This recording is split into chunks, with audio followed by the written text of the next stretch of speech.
What's going on, everyone? Welcome to another episode of Conspiracy or Just a Coincidence. I am Jack Allen. Oh my gosh. Well, first, go follow me on @Kojak Podcast.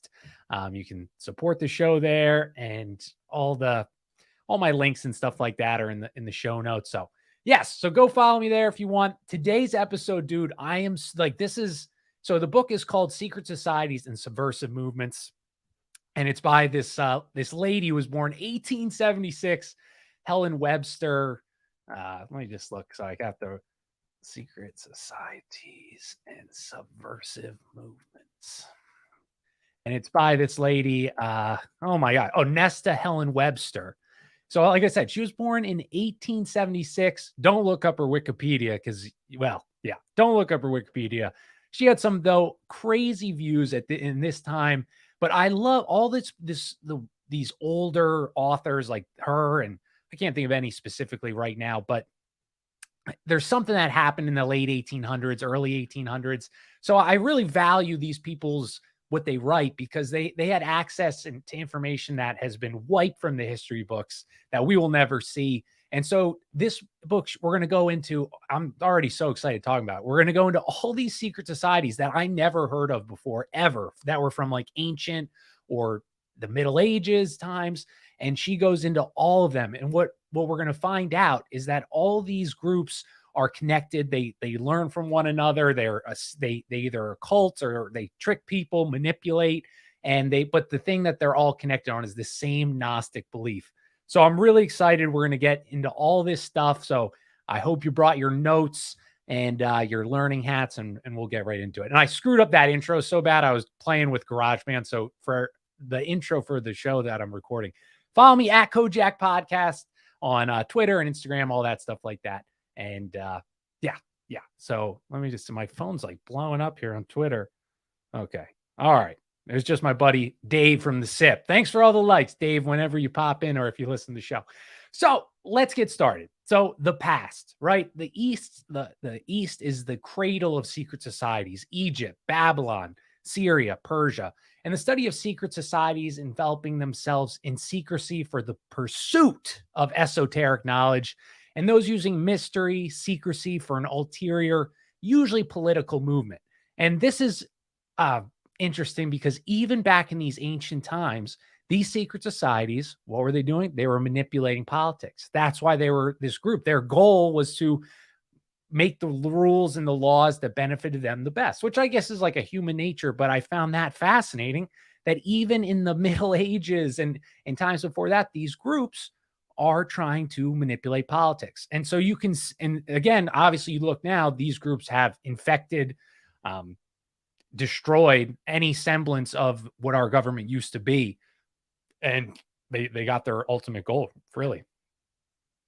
But since ancient times, these wise men have claimed to have esoteric doctrines, mysteries, while religious leaders like Buddha, Muhammad also sought divine knowledge, but wanted to spread it to the people. And that's the big difference again, whereas secret societies here, they wanted to hold that information and keep it to themselves.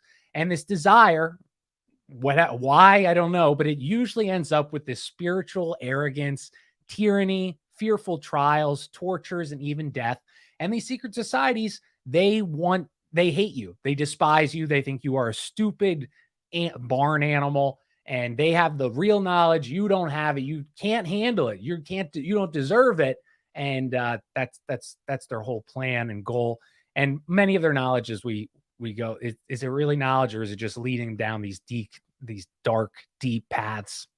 But in ancient times, the Egyptians, they preached polytheism to the people. But at the top, these like the pharaohs and stuff, they secretly worshipped one supreme being with three distinct parts from each other. And I found that interesting. Well, and we'll get into this. We'll get into that like later. But the priesthood, they didn't have the courage to switch the religion of their people, but the one guy did, Amenhotep IV, and he was the guy that proclaimed that there was one sun god. That was it. He was the supreme creator and the being. And this young king believed that God was the creator of all life and a kindly father. So Eustace Mullins, we did that book the show on the Canaanites a while back. He claims that Amenhotep IV was actually Noah's son, Shem. That's not really here nor there, but Yo, Dave. Well, you gave me all those likes. I had to give you. I thought someone was gonna like comment like your sound's not working, and I was gonna be like, oh my god, I gotta redo it again. But thanks for coming, dude. Oh, as always, I really appreciate it. So after the king's death, they totally like threw Amenhotep under the bus. They're like, he's a heretic. Don't even listen to them. And was this because he was really sorry? If you guys hear a car alarm, I'm next to a mosque, right? Like very close. And they're there all the time. 5 a.m. There are 5 times they're supposed to pray. Cars are whipping out of there like it's a NASCAR race. And so, when you're at a mosque, you pray while you kneel on their carpet or whatever, which again, this is a lot of dedication. These people come here like 5 times a day. But what these people must forget is that they put their keys in whatever they're wearing. So when they kneel down to pray, car alarms obviously go off. So I deal with car alarms literally all the time. And one of these days I'm going to say, you need to put up a sign, remove keys from pocket, because everyone forgets. And it just is blaring car horns all the time. Like you would think they would, if you keep doing the same thing over and over again, that's insanity. So please, if I have any Muslim brothers listening to the show, if you could pass that knowledge along to your mosque members, I would really appreciate it, because I can't stand the car alarms all the time. Okay, back to what we're talking about here. So Amenhotep IV, he was called as a heretic after he died. And was this because they truly believed he was a heretic, or were they upset that he's spreading their secret priestlyhood knowledge?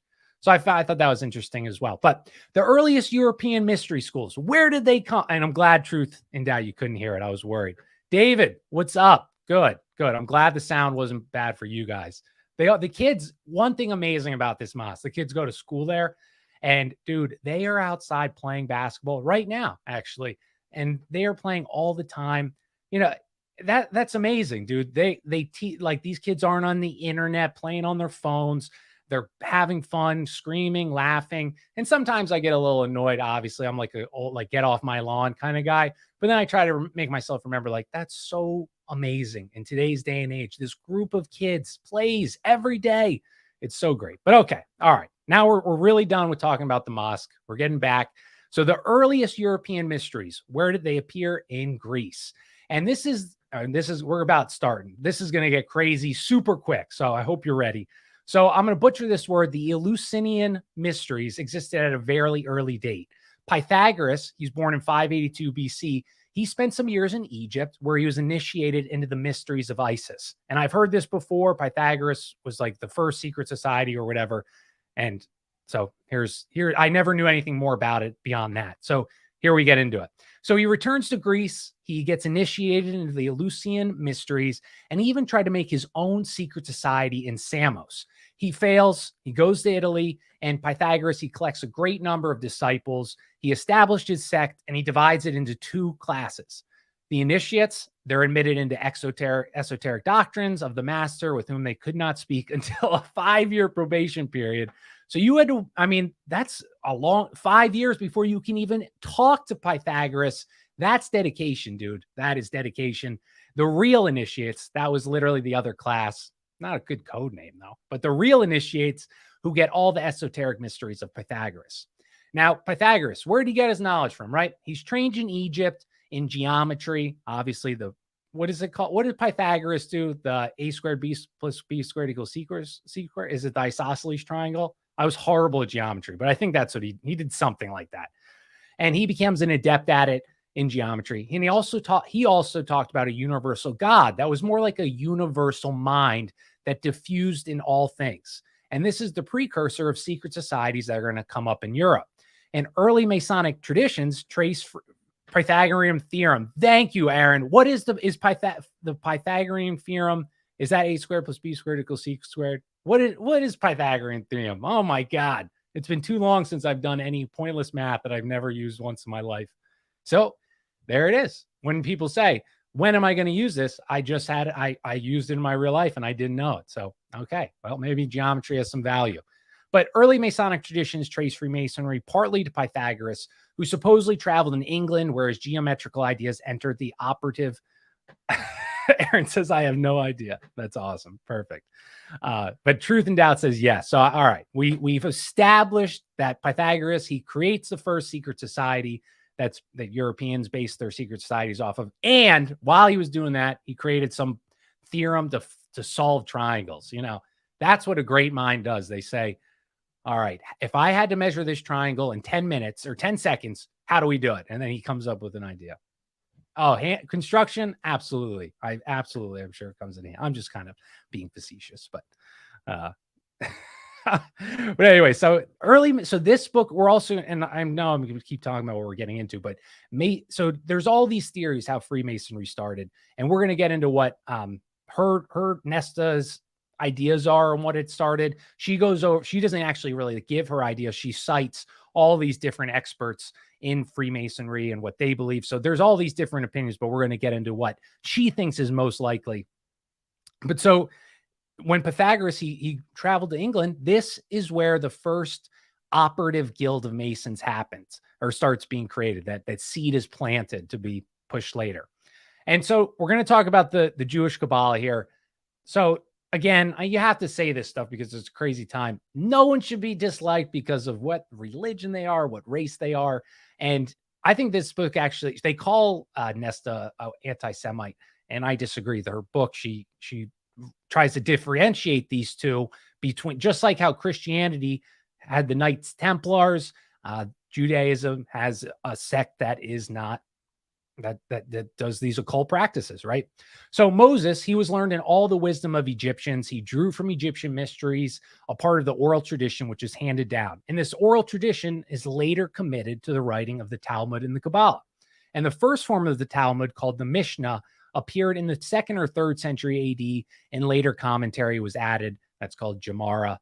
And these two works compose the Talmud, which was revised in the 5th century, and one more edition was changed, and this became the Babylonian Talmud and is the one in current use today. Aaron says, yes, I know, dude. It's a tough world to live in, dude, right? And Truth says, amazing how much the old guys traveled. Right, dude? They're all over the place. Maybe they're in those airships like the Tartarians say, but Tartarian believers. But yeah, so that this 5th century Talmud becomes the Babylonian Talmud. And the Talmud mainly relates to affairs of everyday life, like laws of buying, selling, making contracts, religious observance, all which have insane, like literally insane, meticulous details.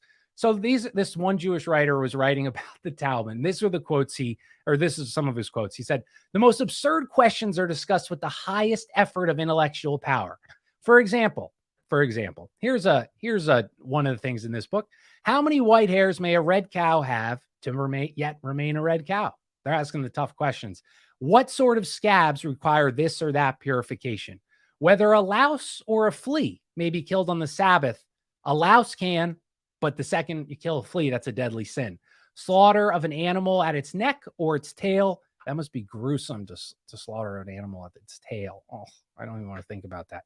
And does the high priest put on his shorts or his hose first? Or last, if the brother of this is a tough one here. This is a tough one.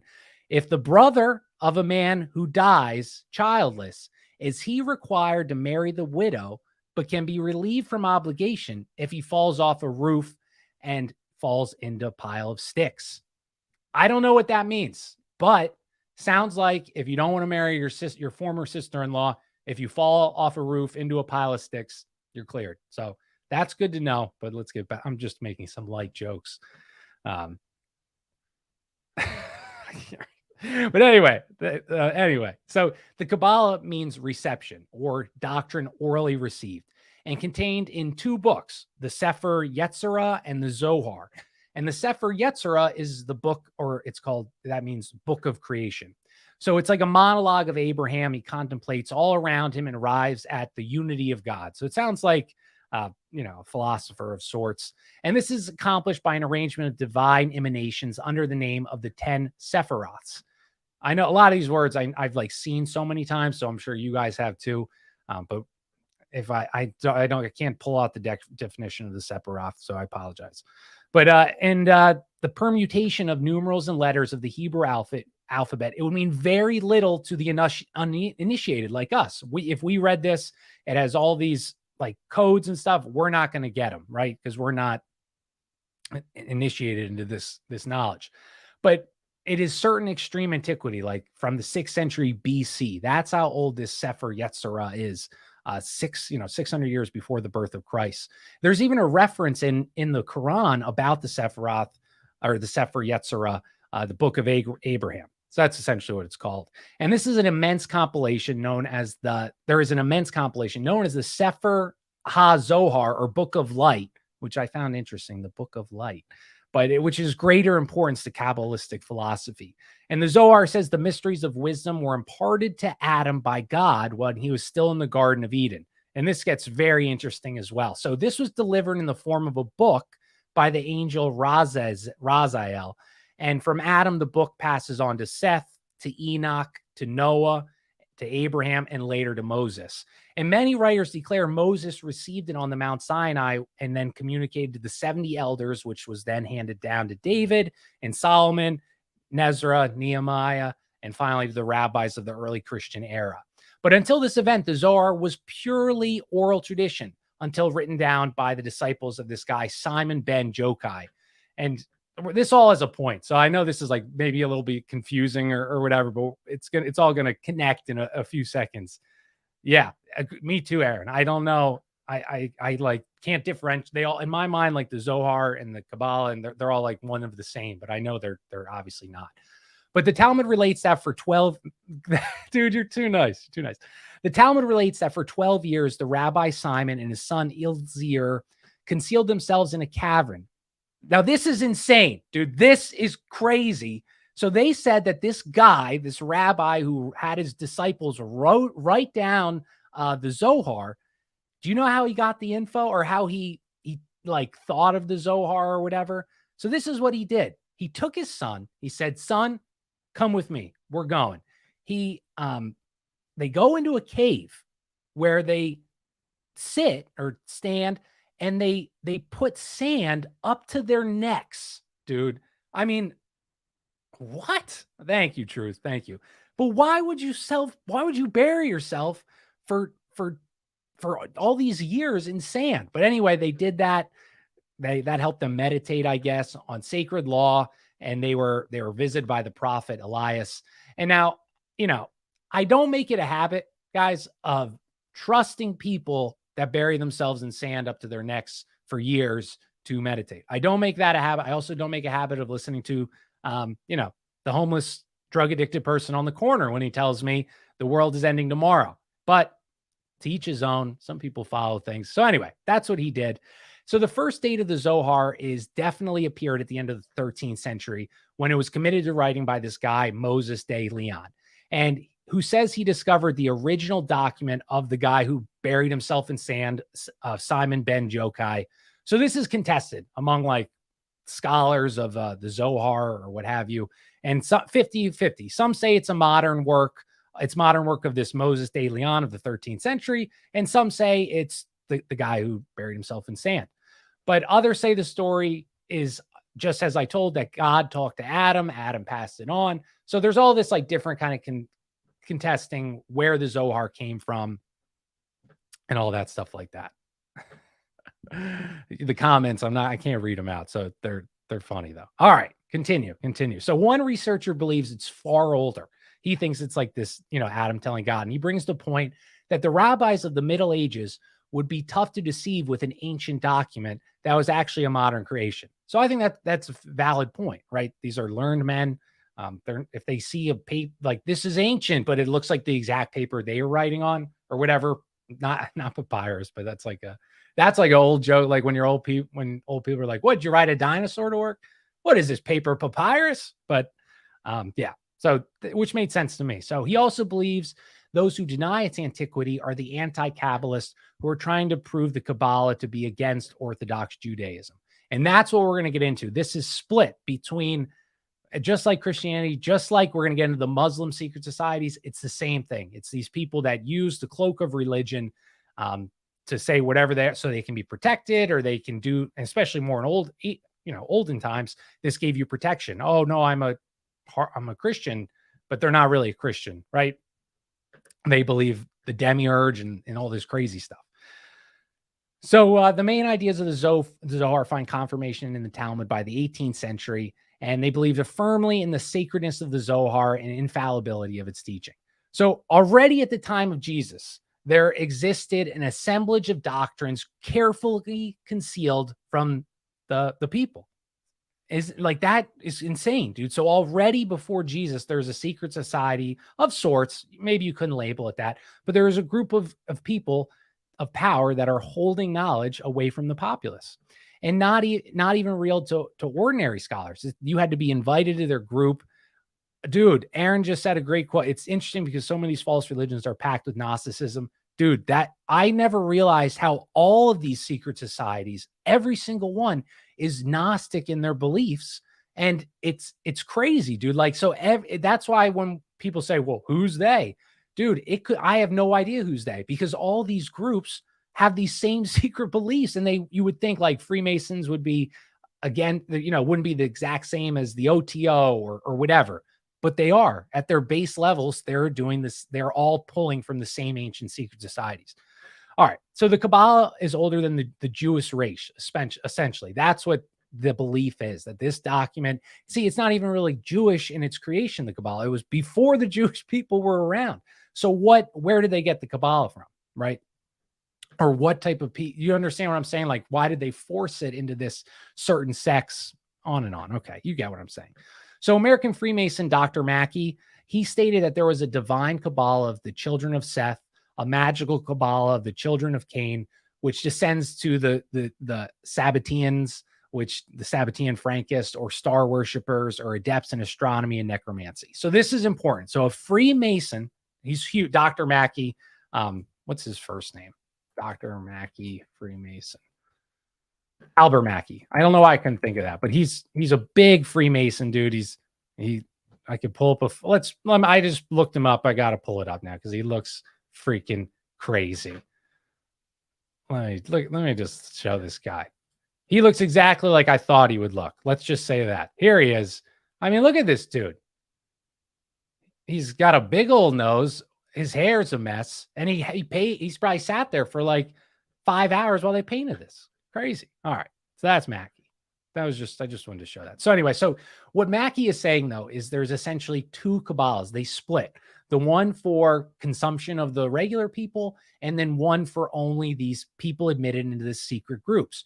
So this is so important because, again, this differentiate. You will see people, with that say these very generic things, but about groups and things like that all across the board. But there's something that they split. This is a defense mechanism. This is a trick to, just like how they have us, they're pumping up the race fights. They're pumping up the social class fights, or the belief fights, the culture fights.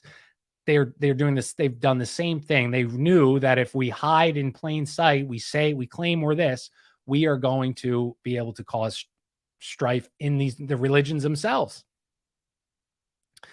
At least he has hair. Oh gosh. All right. So yeah, so I found that fascinating. The Kabbalah is older than before the Jewish people. So sorcery. So again, so just to recap, the divine Kabbalah for the children of Seth, that's like us. We're the children of Seth. Or yeah, Shem. Maybe I wrote that wrong. But anyway, the children of Seth, so regular people, versus the magical Kabbalah of the children of Cain. So obviously Cain, not a good guy, right? So, okay. So sorcery had been practiced by the Canaanites before the occupation of Palestine by the Israelites. And we talked about the Canaanites a lot. There's a car alarm going off again. What can you do? What can you do? But Egypt, India, Greece, they also had their sorcerers. And in the Law of Moses, he writes these warnings and advising not to practice sorcery. This is ignored. They mingled the sacred tradition they inherited with magical ideas, borrowing from other races and cultures. So this Kabbalah of Cain, it was like Moses, again, he states, he warns, advises, do not practice sorcery.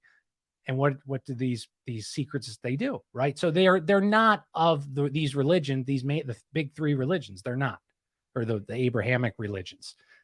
If you how could you be, right? If you're doing things that are strictly and spoken against, like a fundamental value or whatever, And you understand what I'm saying. That doesn't work. That doesn't make sense. So um, the anti-Kabbalists to this point to this and say, see, this isn't even of Jewish origin. It's picked and pulled from all over. You can't attribute this to us. This is not ours. And so many believe there are two Kabbalahs. Now, this ancient sacred tradition is handed down from the first patriarchs and the evil Kabbalah, where the sacred tradition was mingled by these rabbis and barbaric superstitions and marked with their own seal. So there's an ancient true Kabbalah, which we distinguish from the modern Kabbalah, the false, condemnable work of certain people who then also falsified and perverted the Talmudic tradition. So again, this is what these people do, right? They pervert, they invert, and that could be like a t-shirt. They pervert and they invert. All that is good and holy and traditional and helpful and blah, whatever. They flip it, And this is important because, again, like the Sabbatean Frankists and Gnostics, they're all like, again, how I just said the same, but they vow. So if you do something bad, that's going to help you. That's a good thing because this is a fake world. The God that overrules, he's the Old Testament God. He's mean. He will punish you if you're bad. So you need to get it. You need to break that spell or that system. And this is how you do it. You rape people, you have incest, on and on. And the more taboo, the better you're doing. The better you're doing. Yeah, Aaron, I did a show on Sabbath a long time ago. And Aaron, if you like the Sabbatean Frankists, you should read Redemption Through Sin 1666 by Robert Seffer. It's a really good book. And I did a show on it. It's a really short book too. So you could bang it out in like a day or 2 days.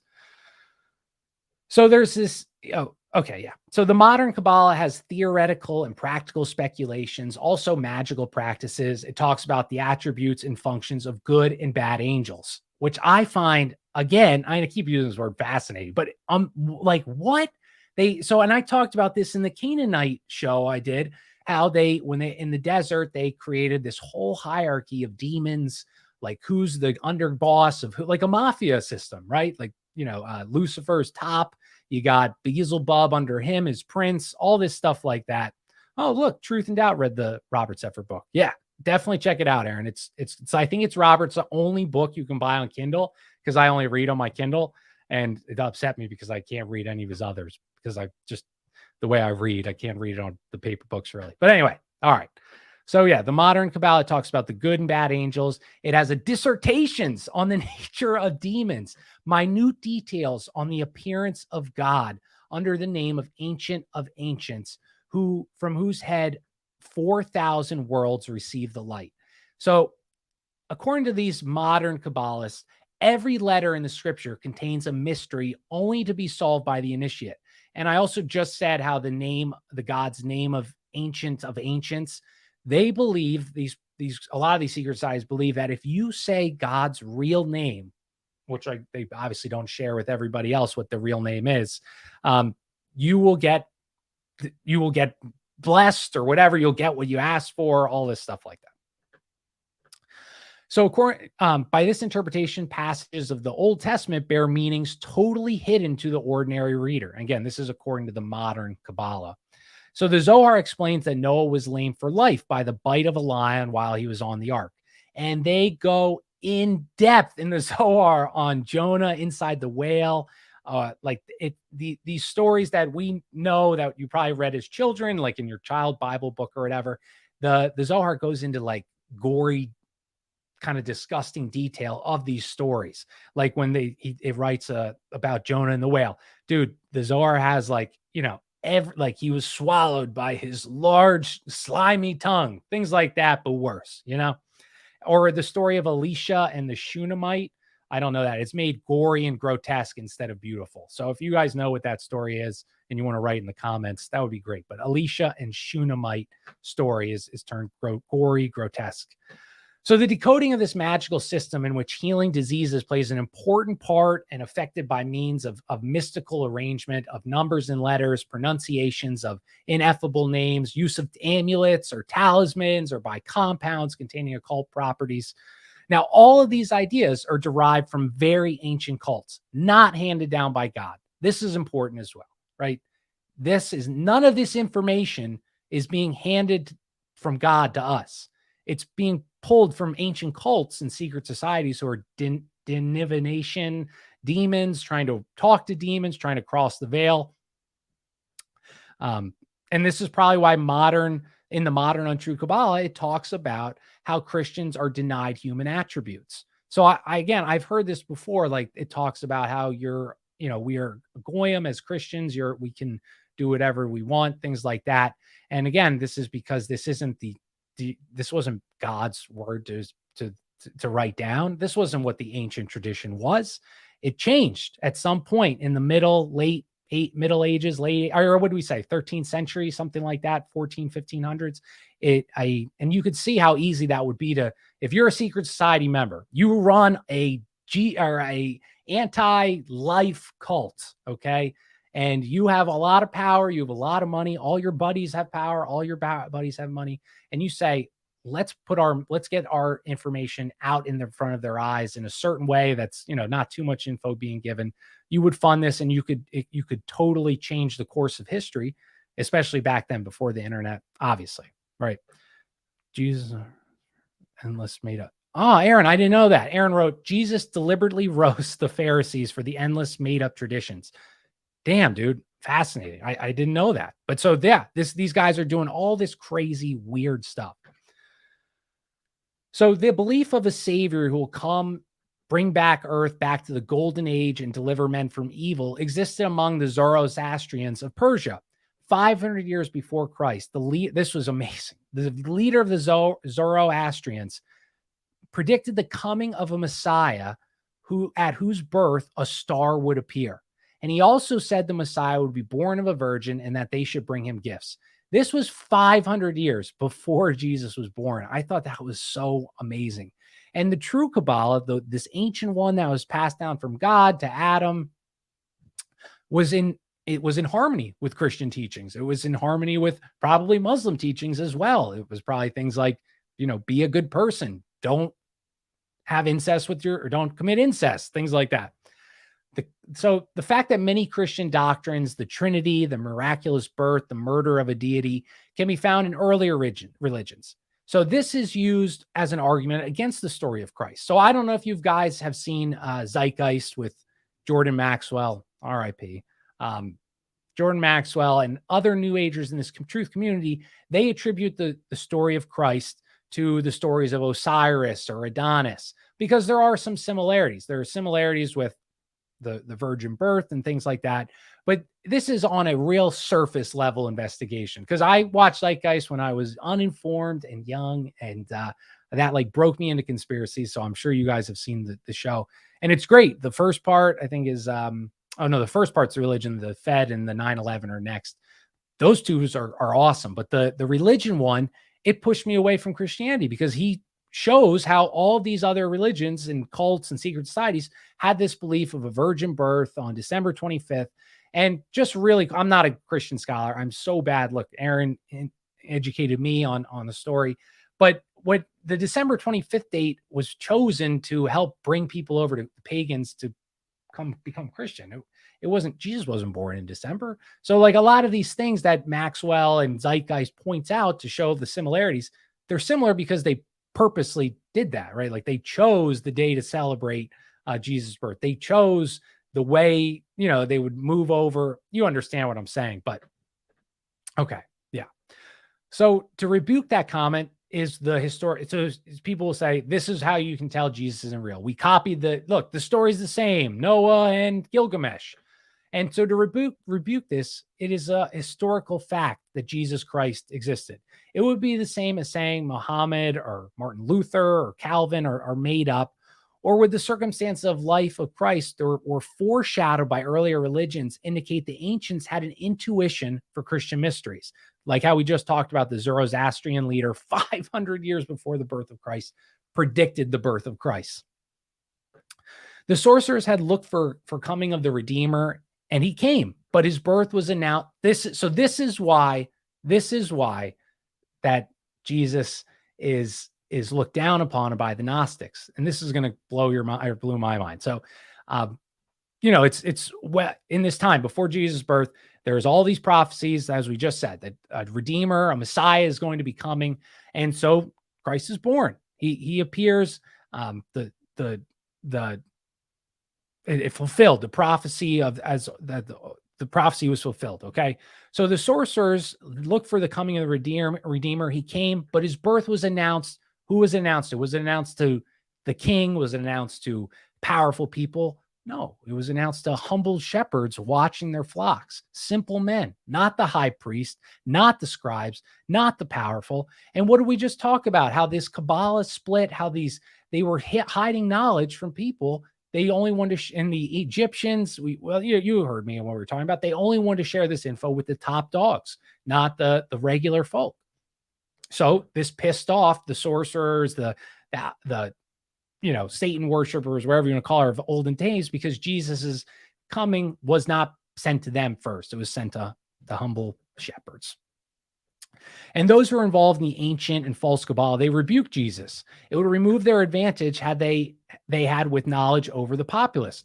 So they have this amazing knowledge, this hidden knowledge, and now a guy who's been predicted and prophesized comes, and he's giving this knowledge away for free to poor people, to gross, useless eaters. And again, this should kind of resonate, right? Like today we have a Klaus Schwab, or whoever, Bill Gates or whoever. So you come, if a powerful person, and what they do with anybody, not Jesus coming, but influential people that are telling you to do good things, to get married and all these moral things, what happens to them? Do they get promoted all over? Do they get blasted on social media for being like, go follow this amazing person? No, they get kicked off social media. They get removed because they're giving you knowledge that is useful, and they don't want you to have that. They want you to listen to their poison, to eat their poison, and that's it. That's your life. Watch Netflix and eat poison. So he attacked the privileged Jesus by throwing open the door to all mankind. He revealed sacred doctrines to the public, destroying their claim to exclusive knowledge. Here's some Jesus quotes. I don't know that that's the right way to say that. The Zeitgeist stuff has been refuted pretty heavily. Lots of documentaries on that. Yeah, agreed. There's a guy, Aaron Oddman would know his name. I wish I remember. And he's like a Christian, scholar or whatever. And he goes over all of what Jordan Maxwell talks about, like in his books and stuff like that, and just destroys it, dude. He goes like point by point. I think his first name's Chris. So if you guys know, you could link him in the chat or whatever, because he does these translations that Jordan Maxwell does, like, oh, anointed just means you're dumped in oil or something like that for the sun or something. And he'll go in and be like, well, this is impossible because that's not the correct translation in any way. Chris White, maybe Chris. That sounds about right, Aaron. I think so. I'll look when we're done. I'll ask Oddman too. So here's Jesus's quote. So, woe unto you, lawyers, for ye have taken away the key of knowledge. You shut up the kingdom of heaven against men to neither go in yourselves. That's awesome. And what did Jesus mean by the key of knowledge? Was he foreshadowing doctrines of Christianity? By hiding the secrets of the true Kabbalah, it removed the ability for the people to recognize the Messiah.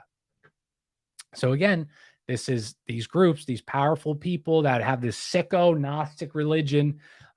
They hide stuff in their books and then disseminate that to the public, so the public won't be able to identify Christ. And it was the chief priest who delivered Christ and propagandized the people to have them chant, crucify him, crucify him. So these chief priests of these olden times, they know what their job is, right? They have a plan, whether it's prophesized or divinated. I don't know, but so again, we see the high priest bringing Jesus to his death. And it would be the same high sorcerer priest who would poison the meaning of his sacred tradition and poison the stream of knowledge until now. And the Talmud speaks how Jesus is a fool, he's a leper, he's a deceiver, etc. And it talks all about how he was really born out of a previous marriage of Joseph. The New Testament is called a sinful book, accused of immoral and grotesque practices. And if you wanted to maybe find that out for yourself, what the Talmud said about Jesus, well, you would struggle because the book has never been fully translated into English or French. And so this is very odd. Why hide information that is for the good of people? If it's good for the people, why would you hide anything? If it's going to change someone's life and make them, healthy, happy, and whatever, why would you hide it? Unless there's something else in that that you don't want us knowing. And if you Google, you will find English and French versions of the Talmud, but they are incomplete. And they left out a lot of the ones they have. They just kept sterile discussions, toned down the brutality of certain expressions. And the real ones you could probably only find like on memes or stuff like that these days. But in the 1600s, Christians started studying Hebrew. Man, dude, our Christian ancestors were so amazing. But they started studying Hebrew and they dabbled in Torah and they started complaining that passages were missing. So in 1604, they get put back in the verses that are hidden from us now. They get put back in 1604 because our Christian ancestors said like, well, we want to know what's in here. Come on, tell us. And then because how offending they were, they expunged them again in 1631. So, expunged. So again, what passages are taken out? What information do they have? Once removed, the secret doctrines now can only be passed through oral instruction, a win for secret societies. To find its original form of the Talmud, you would have to go back to the Venetian Talmud of 1520 before the omissions were made. And I also found that interesting that it's called the Babylonian Talmud, the Venetian Talmud, both not two places I would name something after, right? I would say, well, that's probably not the best area to name after because Venice, we talked about this in the Canaanite show.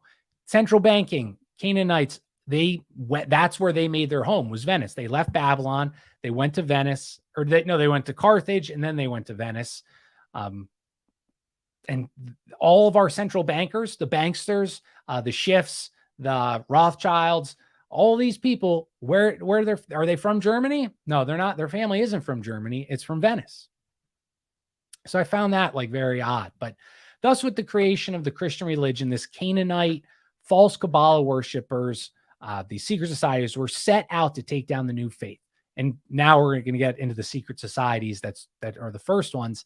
But again, this is important. This is not our Abrahamic religions, right? When we talk about these people these false Kabbalah worshipers, these Canaanites, I don't have a name for them. I don't know what to call them, but Gnostics or evil SOBs.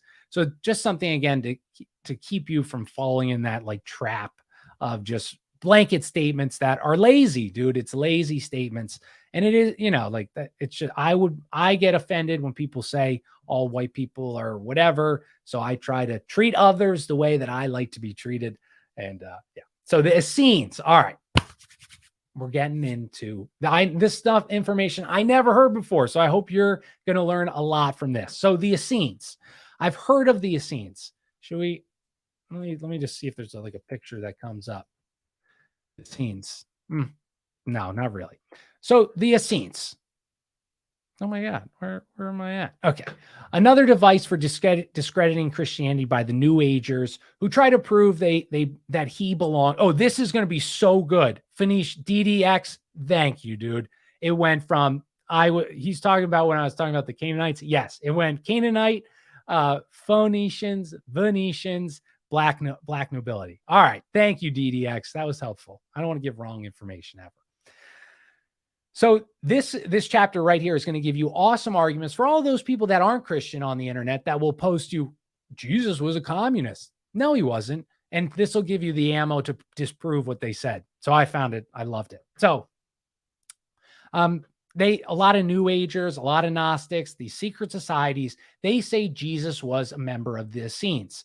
They did exist in Palestine before the birth of Christ. And such anti-Christians will say something like Jesus created nothing new but an offshoot of Essenism, or that his miracles were simple actions of a healer. So someone like me, or maybe you don't know lots about the Bible either, could easily be swayed to this belief because if someone has, they can make these comparisons and a good argument. This is dangerous to people like me who doesn't have the knowledge to defend that claim or whatever. So if you actually read the Bible, though, which I haven't yet, but I know I gotta, and studied Christ, you would see that his teachings were totally different from the Essenes. The Essenes did not go to temple. Christ does. The Essenes disapproved of wine and marriage. So you can already tell they're an interesting bunch. Not the wine part, so I don't really drink, but uh, they didn't approve of marriage. So how could you say Jesus he sanctioned marriages? He turned the water into wine. How can you say that he's an Essene? You can't. He literally does the opposite thing. So if anyone ever says that to you on the street, they're like, yo, Jesus, he was in a scene. You can say they hated wine. Jesus turned water to wine. They hated marriage. He sanctioned marriage. There were anti-ointment for some reason, the Essenes, whereas Christ commended the woman who brought the precious jar of ointment. And what is also super interesting is, and this is so big, let's build suspense. This is so big as I wipe the grease that I'm sweating from my face. All right. So the Essenes were socialists. They were communists. They shared everything, including wives. Okay. Or whatever. They didn't have wives because they didn't like getting married. They shared their partner. And this has been used to push Christian socialism, a false hypothesis, for so long. I just saw a meme before I started the show of how it was like the hashtag was like Christian MAGA Christians or something like that. And there's this comic like, you clearly don't know Christ because he was a socialist. I need to turn that AC up, Dave. I'm sweating bullets over here, but I sweat constantly, dude. I'm like the sweatiest person in the world. It's disgusting. But so yeah, I'm sure you guys have seen this on the internet. Like Jesus was actually a communist, or he was actually a whatever. People love to tell you about your religion when they're not a part of it. They're not a Christian, but they can tell you what Jesus was. Wash hands. Are you saying my hands are dirty, Stephen? What does that mean? So this has been used to push Christian socialism, a false hypothesis, which is why many New Agers, Gnostics, demon worships are communist and socialist. They grew whether they know it or not, their beliefs have grew out of the Essenes. The Essenes, what do communists normally not believe in? Sanctity of marriage. They don't believe in having you work hard for your money. We all should get the same money. And this is what the Essenes believe. The communists don't go to church. The Essenes don't go to the temple. So they don't know this. I'm sure it's called hyperhidrosis. That's hilarious, truth. But so this, I think that's, so a lot of the communism, the traditional family, all these things, they have grown out of the Essenes practices and beliefs that were there before Jesus. So Christ was not a communist. This is the one that you could actually, if someone says, oh, you don't even know your religion, Christ, he was a communist. Well, when a young man with great possessions in the Bible asked Jesus, what should I do to inherit evil life? And Christ told him, you follow the commandments. And he says, follow the commandments. That's the first thing he says. So if Jesus was a communist and you're a rich person and you say, what do I do to get eternal life? You would think Jesus would say, sell your possessions. He also says, or you could follow the commandments, or you could sell all thou hast and give to the poor. And he doesn't say you should do this. He says, follow the commandments, or you could sell what you have and give to the poor. This is why monks and nuns take the latter. They sell all their possessions. They join a nunnery so they can be fully involved with God. It's not because all the nuns and all the monks are communists. It's because they are listening to Christ, that they want eternal life.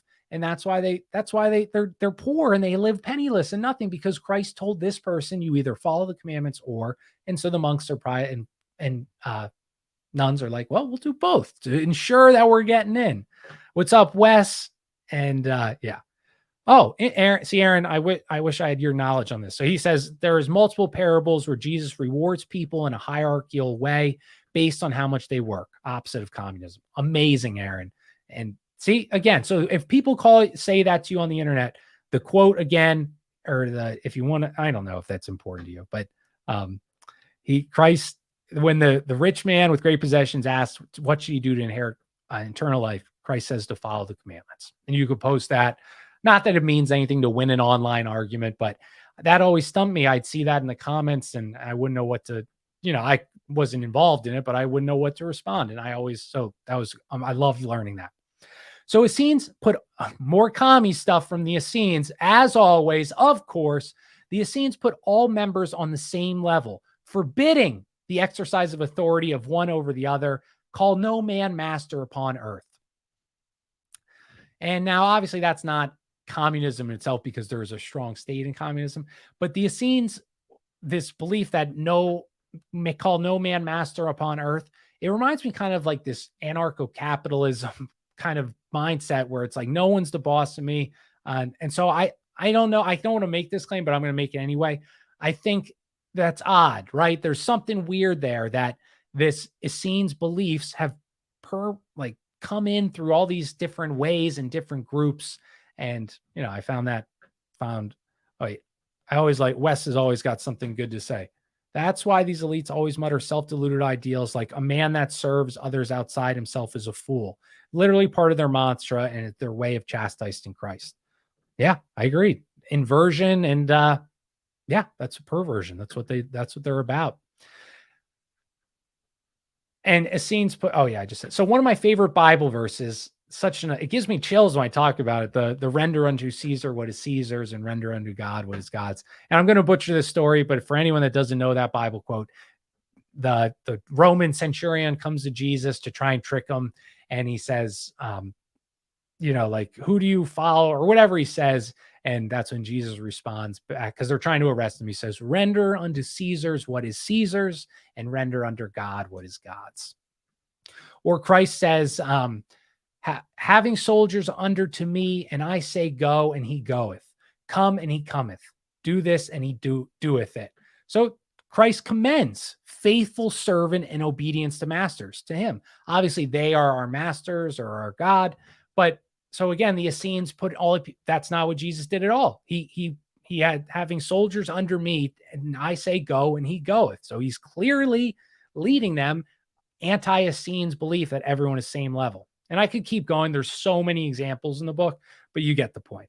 The Essenes were not Christians. Okay. Jesus was not an Essene, but they are a secret society. They practiced 4 degrees of initiation, bound by terrible blood oaths, not to divulge the sacred mystery confined to them. And these traditions or mysteries were the ones of the false Kabbalah. So if you have the Freemasonry, they have blood oaths. Every secret society has these, like, I will rip your entrails and choke you with them. The Essenes had blood oaths. The Essenes are much older than the Freemasons. Already we can see how, and they had 4 degrees of initiation. We can already see these things that get pulled from ancient times into our current secret societies. These are not new ideas. These are the same ideas since pre-Christ. And those Essenes had obligation to not divulge secret doctrines to anyone. They had this belief from the false Kabbalah that Jesus wrote the secret name of God on a parchment and inserted it into the cut of his skin. And that is how he performed the miracles. I mean, so 2 things. I find that crazy because Essenes believe that if you have the name of God, you can do whatever anything you want to happen will happen if you find out the secret name of God. And that's how they say Jesus performed his miracles. He knew the true name of God and he went around saying he was the Son of God. So just crazy though. So there's something to that. I'm not an occult expert, but that's something. I wonder how that relates to current day, because I'm sure that's part of the goals of these new secret societies, if they haven't already figured out the true name of God or whatever, but they were looking for it for such a long time. Sorry, I think my wife texted me. Oh, she just said, good luck. She's so sweet. She's at work right now. She had a rough patient the other day. Okay. The Essenes are important to our story because they were the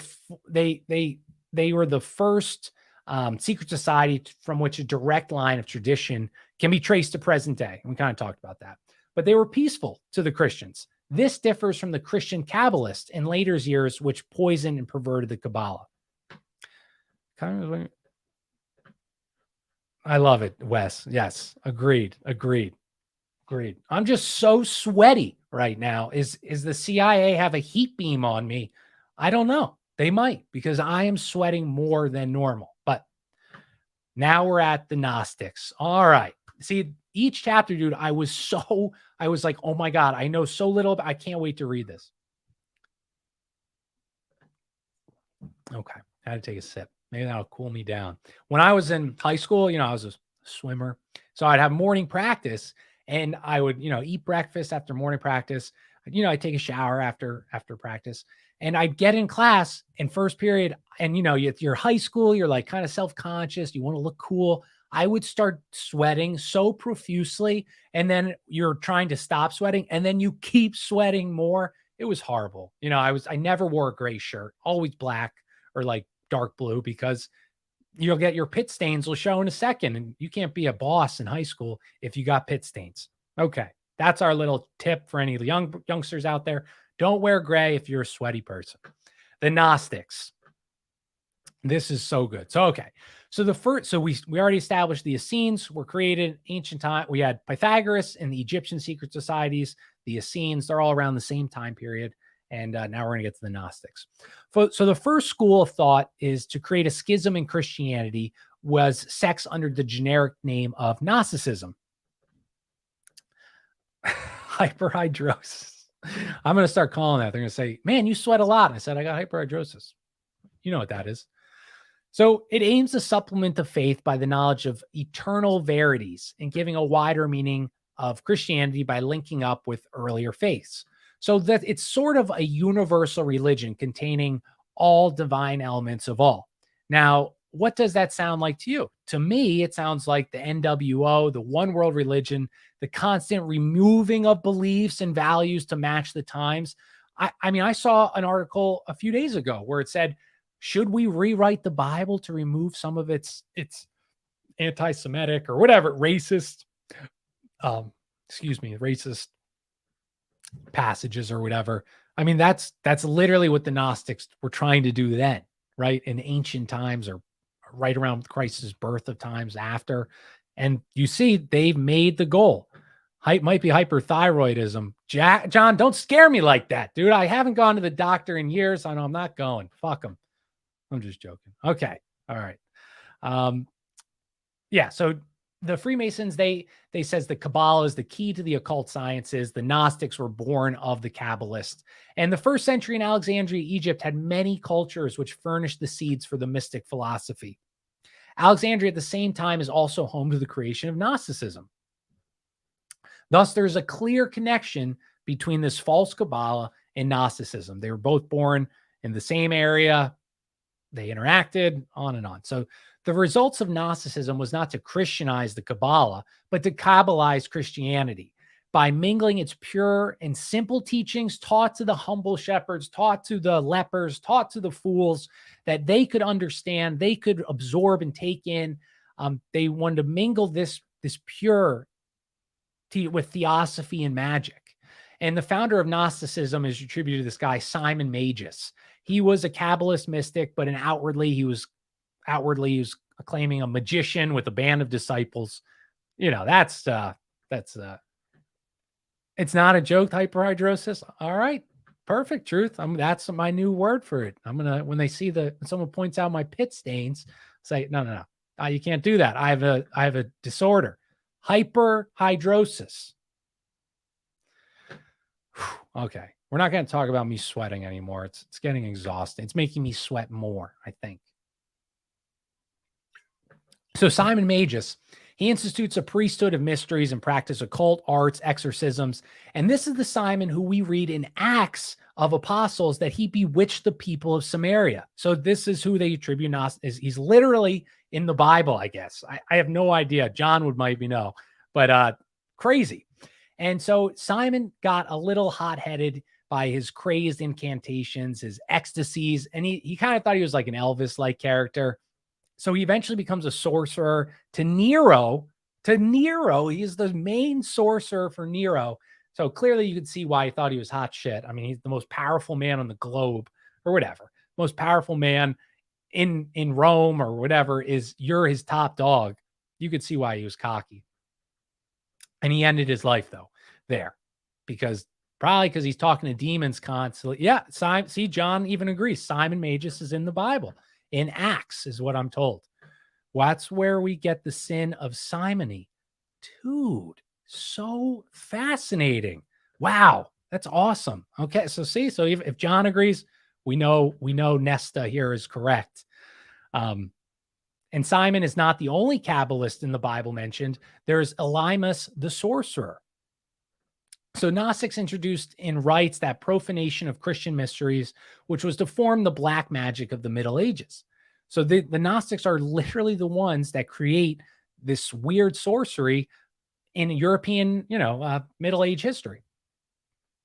And glorification of evil, like modern revolutionary movements, when this is a John thing. So constituted, or maybe not. There's something here that reminded me of John and made me think of it. And hopefully we'll get to it before he leaves. But glorification of evil, like modern revolutionary movements, constituted the creed of the Ophites, who worshiped the serpents because they revolted against Jehovah, to whom they referred under Kabbalistic term of the demiurges. So that's the Gnostic thing. So they literally worship the Satan in the Garden of Eden, or the serpent in the Garden of Eden, because these Gnostics believe that the God of the Old Testament is an evil God. He's keeping us trapped here in this prison planet, blah, blah. And they say Cain, Sodom and Gomorrah, or Judas, they are all noble victims of the demiurge.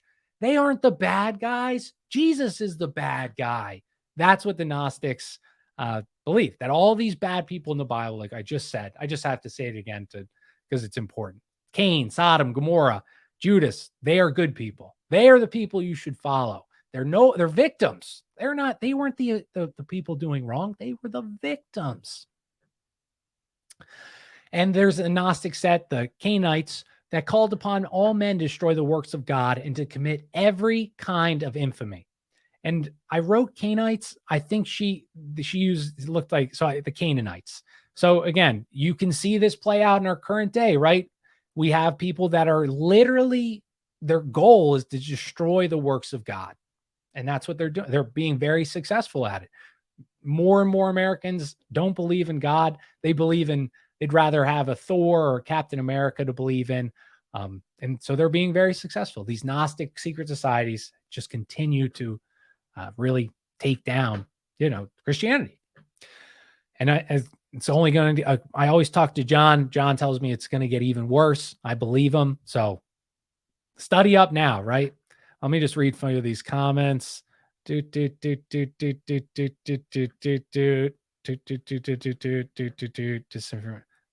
right. Dave says, what I've noticed is they believe in nothing. And you know what, dude? That's like a good point. It literally seems that it's like, if you're just like, I hate worlds, I believe in, then you become a Gnostic or something. I don't know. It's super odd, though. And so these men were enemies of Christianity and Orthodox Judaism, since it was against the Jehovah that they hated that's where their hatred was directed. So again, I'm pointing this out to highlight, like, again, it's not correct to say, so one group is controlling this or doing this, because these Gnostics, these secret societies, Kabbalists, these Canaanites, their religion strictly goes directly against what the three religions believe, right? So it's just not fair to say that. It's like lazy, like I said. So you see, I actually wrote my next note was what I just said there. So anyway, get out of there. We'll continue going. Another set of Gnostics. So that was important. The Gnostics is like the general title, right? And then underneath you have all the Canaanite set, you have the Ophite set, you have kind of like the Bloods gang. You have the Bloods have, like the 7th Street Bloods, or the what big money baller Bloods. I don't know. You get what I'm saying. And another set of Gnosticism was called the Caprocratians. They were followers of Caprocrates of Alexandria, who was the son of Epiphanes, who died from debaucheries and was venerated as a god. So a guy died doing disgusting things. What's it called when you have sex with animals? Bestiality, on like any gruesome, disgusting thing you can think of. This guy Caprocrates was doing, and they venerated him as a god because he's doing the most evil. That's the opposite of Christianity. And listen to this. They disregarded the Caprocratians. They disregarded all written laws with contempt. What knowledge did they recognize? They only recognized the knowledge given to men from people like Plato, Pythagoras, aka the experts. Damn, dude. So we're being run by a Gnostic group one way or the other. They remove the power from Christ. They remove the power from God. They throw it into experts, just like the Caprocratians did a Gnostic sect. And you see our current future has all this stuff pulled from these things. I mean, I forget all of them, but you heard me say it probably when we went over that note. But they only recognize the knowledge from Plato, Pythagoras, Anthony Fauci, Bill Gates. Who are you told to only take info from? Are you told church leaders, the Bible? Does Fauci get up there and say, listen to the Bible, read your Bible tonight? No, they say, listen to us. That's it. That's who they want you to listen to. So yes, so that's good. And what do we do now? That's my last point about this group. They venerated this guy who was doing disgusting things. Just so, you can't even imagine. You can't even think, like, literally, you cannot imagine the stuff he did. Another car alarm. Someone's left their keys in their robe again. But they, so they value these people that are doing debaucheries. What do we value now in society, or the general public, not us? Do we value, some person who's risking his life to help people or whatever? Or do we value Nicki Minaj as she shakes her ass on the TV? Or do people respect, again, a church pastor? Or do they respect the porn star that's telling them how to live how they need to live to be a good person? So whether we accept it or not, these Gnostic beliefs have seeped in and corrupted humanity. And here, this is one of their quotes from the Caprocratians. Frees one from all the vulgar call religion. It makes man equal to God. So even in the 2nd century, that's when these group was around, we see the deification of humanity, which forms basically the supreme doctrine of every secret society, visionaries, the word she uses, socialists, but wokies of our day. And what she wrote this back in the 1920s or whatever. Like, how did she know that that's what was like? I know she's not saying that's what's going to happen now, but what does Satanism believe? Satanism believes that we are the gods. What are they telling you? You are your own. I don't think the media comes out and says you are your own God, but how to become superhuman. It's like the most famous book people always read, and wokies and people like that. This is they're deifying humanity as opposed to deifying God. And this is what these people did in the 2nd century. And also worshiped people that commit degeneracy and debauchery. And also, of course, what else are we missing from this group, the Caprocratians? Well, the Caprocratians, they also believe that nature was communal. So life should be communal. So they're communists, they're degenerates who respect the more wild debauchery, sex, degeneracy, humanly possible. And they tell you, don't just listen to the experts. What is that? What does that sounds like the left party, the left-leaning party, and people on the right. We're not a big red versus blue here, but who does that sound like to you? Who does that goddamn sound like? Again, communal people who valued sexual debauchery and degeneracy, and worshiping experts as opposed to God. Damn, isn't that fascinating, guys? Isn't that fascinating? It's just Dave says the Bible is a playbook and map. It can give you a past, present, and future advice. I totally agree and believe that. Every time I hear like a new Bible thing, I'm always like, damn, dude, how did they know? Like the example I remember, I did that episode on the Jesuits, and who is that book by? He had a weird name. Anyway, he talks about how you shouldn't say the Queen of Heaven. And I think that is in Nehemiah, who wrote whatever book it's in. It's in the Old Testament. Yeah, I think it's something with an N, but he says it like 5 times. And do not say the Queen of Heaven. And eventually Mary is called the Queen of Heaven by the Catholic Church. But the Queen of Heaven is Venus in the sky. And Venus, and he said it 5 times in his book. It runs on a 5-point path around Earth that you can only see it 5 times in the night sky, something like that with the 5. So again, how the heck did they know that this was? How did he know that they were going to start using the phrase Queen of Heaven and represent it to or tie it to Venus, who has this 5-pointed movement or whatever? But yeah, so the Bible absolutely, yes, heresy, exactly, Johnny boy. All right. So what the other sects of this Gnosticism, same thing, gratifying the flesh, revolting against religions. Adamites of North Africa go further. They cast off all clothing at religious services to represent the primitive innocence, Garden of Eden, followed by the Adamites. And this was followed by the Adamites in the 15th century Germany. The Gnostics say it's no big deal or they'll say, oh, hey, you don't like us getting into our nudes and at our church events? Well, this is a spiritual matter, which reminds me of I'm not religious, I'm spiritual, which is the most cringe thing I can hear. Please don't ever say that to me. If you stand for nothing, you will fall for anything, right?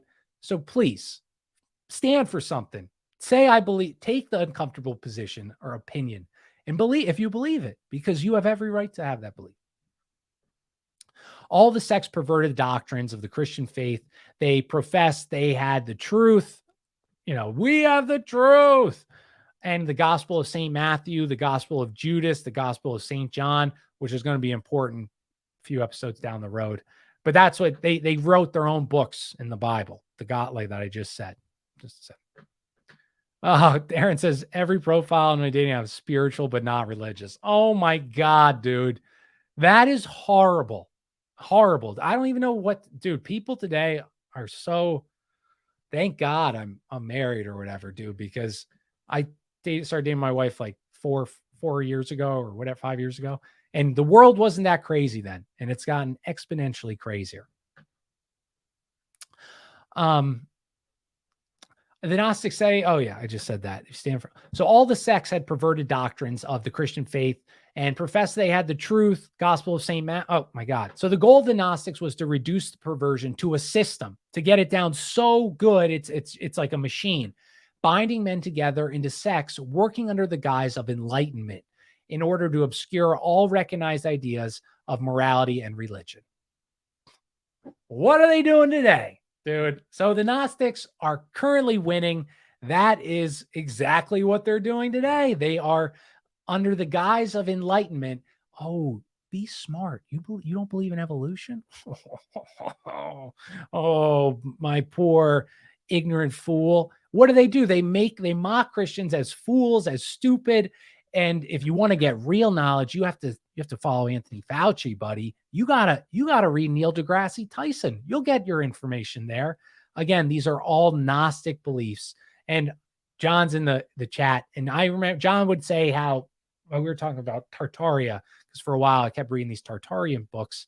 And I asked John about it because I value Mr. John's opinion.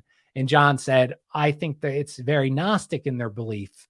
And I didn't understand what that meant. And I was like, I don't know. But now after learning about what the Gnostics want and goal, I can see where you can, there's a lot of this Gnostic belief set that's permeated all different avenues of our life.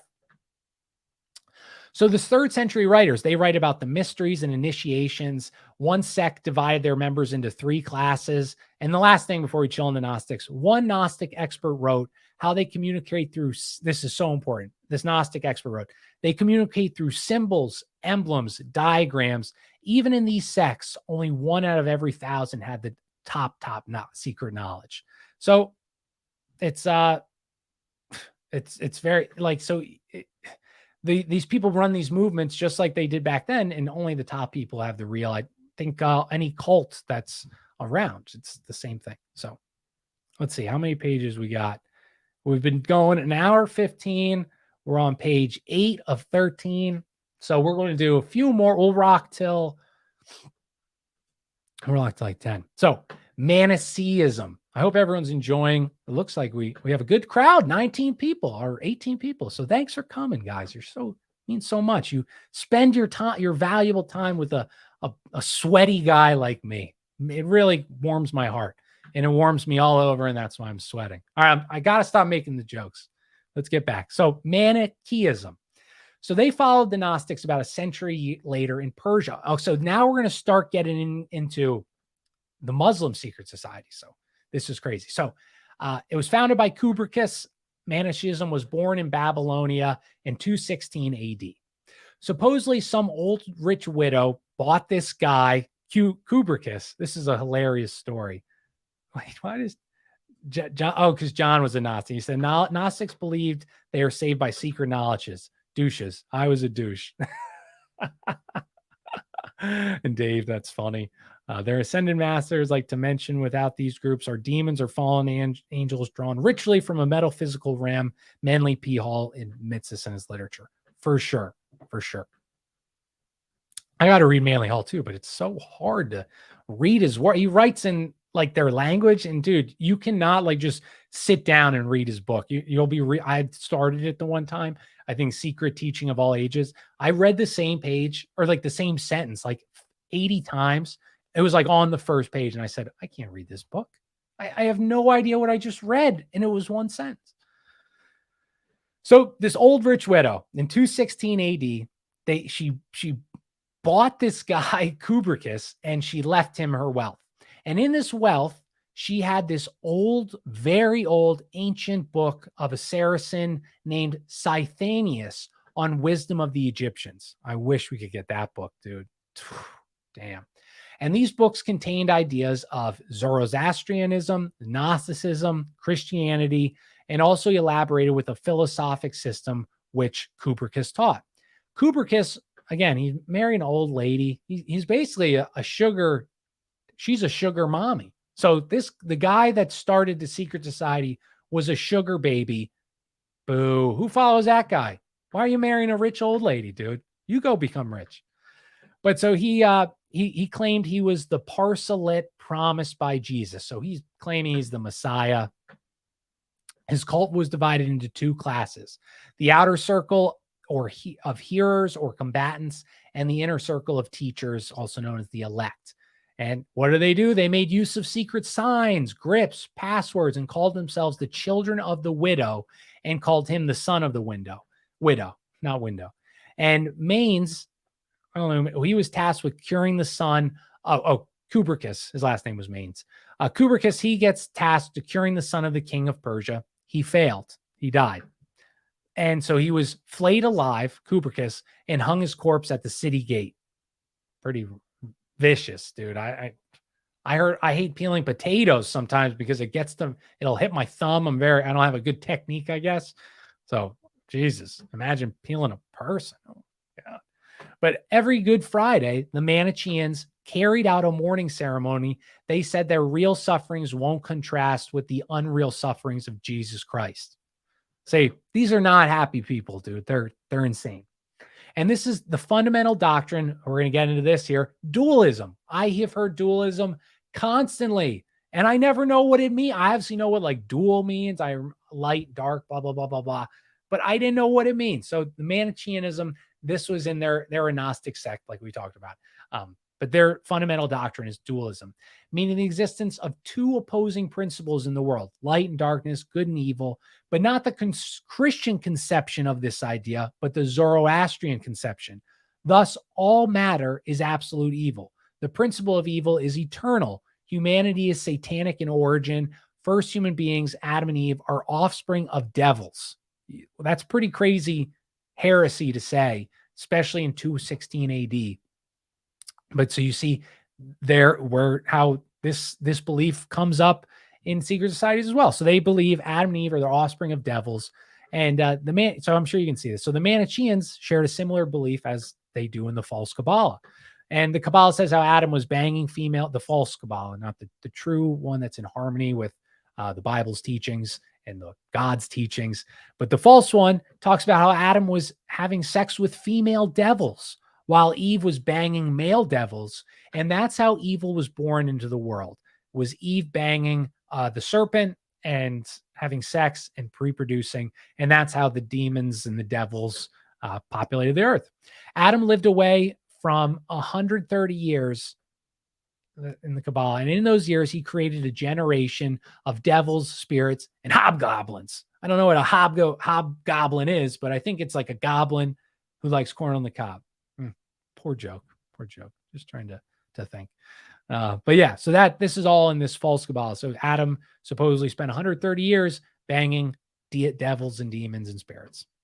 And Manichaeans' demonology would get absorbed in the Euchites, the Pelusians, the Bogomils, the Luciferians. So Gnosticism and Manichaeism, first attempts to pervert Christianity, the Catholic Church deemed them heresies, gave them sympathy among the populace. So this tells me, again, these groups work together. The top dogs of the Catholic religion at the time, and probably now, the top dogs of these secret societies, they plan together. They're top people of the Catholic Church, probably in one of these secret societies, probably believe that Adam was banging demons for 130 years, or Eve was banging the serpent and demons as well, right? They probably share these beliefs secretly. So when the Catholic Church is calling them out as heretical, what does that make people do? It makes people say, oh, I never heard of the Manichaeans. Who are they? And then you go find out information, and eventually your numbers grow. I mean, it's the same way with like QAnon, right? Like, who's QAnon? People look into QAnon, they get sucked into it. What's that called? The Streisand effect? I don't know. Maybe that's a loose interpretation of the Streisand effect, but and I wrote that, can you believe it? These nice Manichaeans, the church says they're bad. Oh, they're not bad. They're good. The church is bad. They're so corrupt. So these people must be good. And you can hear this stuff. It still happens today. I see people talk like, oh, the Catholic Church, look at all the evil it's done.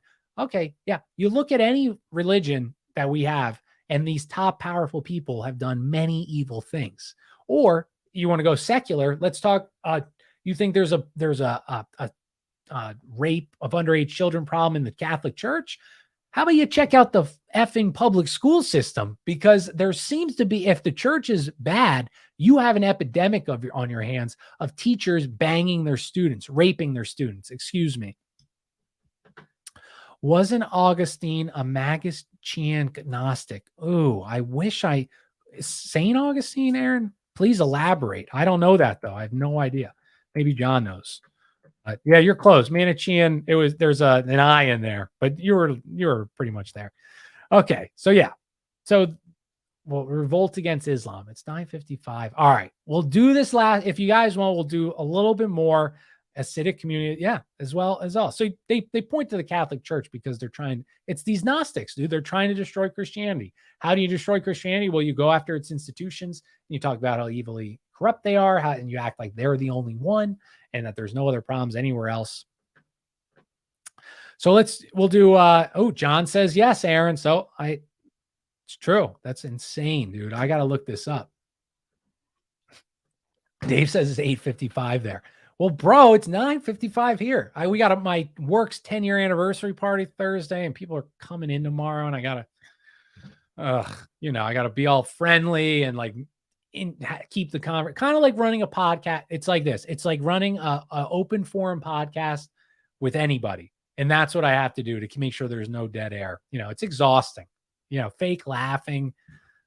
Who wants to fake laugh, dude? I hate it. I have to do it all the time.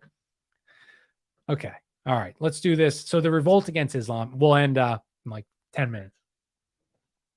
Not only have the subversive movements attacked thanks, David. Not all subversive movements attacked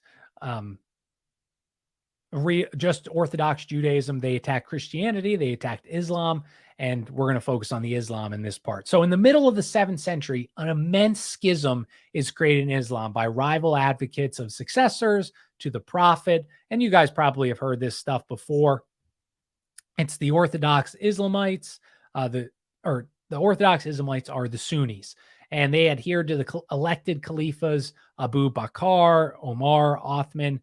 while the part of the revolters, the Shias, claim the caliphate for the descendants of Muhammad through Ali, the son of Abu Tabib, husband of Fatima, the prophet's daughter.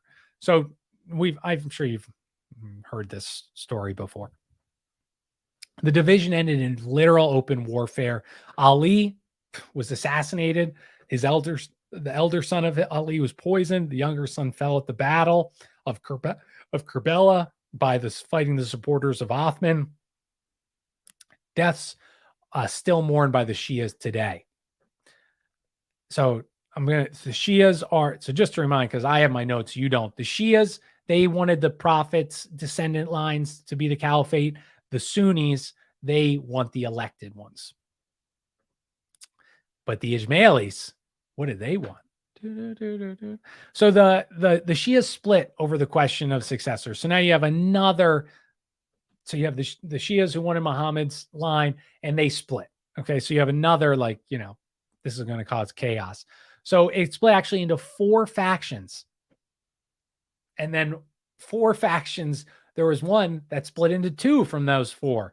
So both kept allegiance to the descendants of Ali. They all wanted that. That was their main thing. But one party known as the Imamiyas, the Twelvers, supported secession through a younger son, Musa.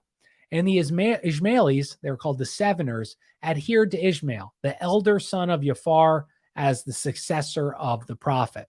So basically the Ismailis, they had a descendant of Muhammad that they wanted to follow.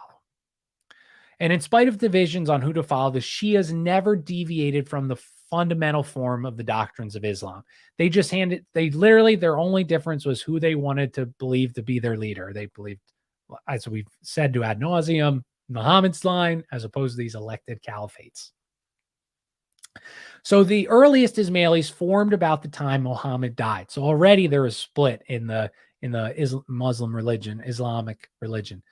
Believed only true teaching of prophet had descended to Muhammad, but who was not dead. He would actually return in the fullness of time. So this is Ismaili's belief. He's not really dead. He just went away for a little while. He's going to come back. But in 873, a challenger appears and not only created another schism, but was the beginning of the subversion of Islam. This is where it gets good. Abdullah ibn Maimun, he was the son, I love this term, he's the son of a, quote, free-thinking man, aka a New Age wacko, a doctor in Persia. So he is a free-thinking, meaning he's probably involves himself in degeneracy and debauchery. He's open to anything, right? You can see these cult leaders like this guy, Abdullah ibn Maimun. We have them today. I can't think of Keith Raniere and all these people. They start these cults because they're like new thinking or we're progressive. I'm like, oh, you don't need to just, sex is a ancient thing to take happiness from you. Be open, have an open marriage, be polyamorous. Right. That's going to work out well. Yeah. That your life is going to be smooth sailing. I'm sure you're going to feel great as your wife comes home after she just bangs somebody. How was your night, honey? Oh, good. He was very good. Great. But that's what these people do. They want you to, as we talked about again, we just keep going. Just more and more pulling away from Christian teachings. Okay, sorry. So he was brought up in doctrines of Gnostic dualism. He claimed to be learned in all religions. Of course he is, but he was a materialist like his father, the doctor. He claimed he adhered to Orthodox Shiism and had knowledge of the mystic doctrines. The Ismailis believed this meant he descended from Muhammad, putting him at the head of their sect. So you see the Ismailis, they were following Muhammad's line. Well, this guy, the free thinker, Abdullah, comes up on the scene. Oh my God, I can see my cat at the bottom of the video. He comes up on the scene and he starts talking about this secret knowledge. And they say, he's the guy in line. He's Muhammad's descendant somehow. Muhammad's entered his body or something. And so they start worshiping this guy. And his advocacy of Ismail was a mask. His real aim was materialism. He wanted to bang everyone's wife. He wanted to get as much money as humanly possible. just like every cult leader that we see today. Hey, a girl, what's going on? I haven't seen you. Thanks for coming in. I haven't seen you in a while. Very nice of you. Very nice. And he created a system by founding a secret within his sect known as the Batinis, a 7 degrees in initiation. I know I repeat everything I just said, but so again, we see a secret society branch off and people join the secret society, but there's another secret society within the secret society. So this is happening in 800. The Ismailis have a secret society within a secret society. And this is what the Freemasons did. This is what the Gnostics did. This is what the Pythagoras did. This is what all of these Greek people do. There's 2 levels or 3 levels or 4 levels or 33 levels. And the bottom levels provide cover for the top. So he created a system known as the 7 degrees of initiation. He brought in all those lovely free thinkers who thought religion was a curb for the people to make bigots and tools of believers. And I found this important. We hear this all the time, again, how Christianity is bigoted and racist. So even in the 800s, this Ismaili group was pulling tips from the communists of saying, oh, that statement's a little troubling. Some people's feelings might get hurt. You know, this book here says you should be stoned to death if you cheat on your wife. Ooh, I don't know. Come on, that's old fashioned. Let's stop doing that. But so yeah. So it's just amazing. It just amazes me that these secret society beliefs have grown with us for at least 2,000 plus years. I mean, isn't that insane? And we always say that, right? Like, oh, it's been a long plan of global domination. It is. It literally is, guys. And it's just amazing. So he built he built an army to overturn empires, this Abdullah, the freethinker, which in time would give him the throne. He did not seek his army among the Shiites, his supporters where he's recruiting from. He gets his people from the Gabers, the Manichaeans, the Gnostics we just talked about, the pagans of Haran, the students of Greek philosophy, all these people that are going to be those free thinker types. And the final mystery, the top secret of his cult, after you paid him all the money, you did all the Scientology test, you did all the got rid of your, what is they call that in Scientology, the little invisible things on you. They're not called archons, but whatever. You got all those off of you. You know what the top secret? It's big, guys. It is big. The Ismailis, this top secret will blow your mind. Here it goes. Religions and morality were nothing but an imposture, an absurdity. The asses were incapable of understanding such doctrine. That was his top secret. So he would find devout, lowly souls to be initiated in the first grades of his sect, and they would win the ignorant over by vulgar feats which pass for miracles or enigmatical discourse. Like, you know, back then you probably couldn't ask certain questions. You could do this in the secret society. They brought that with them too, right? Freemasons, all those people. And the result was a multitude of men, diverse beliefs, all working together for an object that only the top and the free thinker Abdullah knew. So this is the basic level of all secret societies, whether the ends are political, whether they're religions. They set in motion a vast number of people working together for an unknown cause to them. And this is the method that Adam Weishaupt uses as well with the Illuminati. So we'll end there. We got the Karthmites coming up. They're crazy. The Fatimites, they're crazy. The Druses, we got them coming up. We got so much more. We got Templars next episode, all this stuff. So let me read the chat for anything nice, or I can't follow it. I'm so glad you guys have conversations. I don't know. But Wes says, I would say sorry. I saw you guys talking about him, but okay. Yeah. So part 2, why are there no secret societies who are hip with morality? Right, a girl? Where's the good ones? Where's the ones that say, get married, have a kid, and the secret knowledge is right in this Bible over here? But so basically the point of this show, if you guys want to, if you're, you know, I'm going to say it again, is that these beliefs, these anti-Christian, dangerous, perverted, inverted beliefs get carried on. Communism, socialism, all this stuff, demon worship, Satan worship, was all done thousands of years ago, and they secretly kept it alive, waiting for the moment to spring it on humanity, or to get enough lowly level 1 ignorant souls that are at least willing to understand their philosophy and join their club. They love butthole portals. We're ending on that. They love butthole portals. Thank you for that, A-girl. All right. Is this a secret? Drink your Ovaltine. Oh man, that's even good also to end on. But Aaron, thank you for coming and finding me through John. So follow me on Twitter at Kojak Podcast. Kojak Podcast. I got a show tomorrow, hopefully with Mark from Houstonic Live. But remember, go follow me. You want to support the show? I got show notes. Leave a review, please, or rank the show or whatever, rate the show. And always remember, there's butthole portals out there. Don't take them. All right, everybody. I'm Jack Allen. See you guys later. Thanks for all 20 of you watching. Much love. God bless. We'll see you tomorrow. Peace. Bye.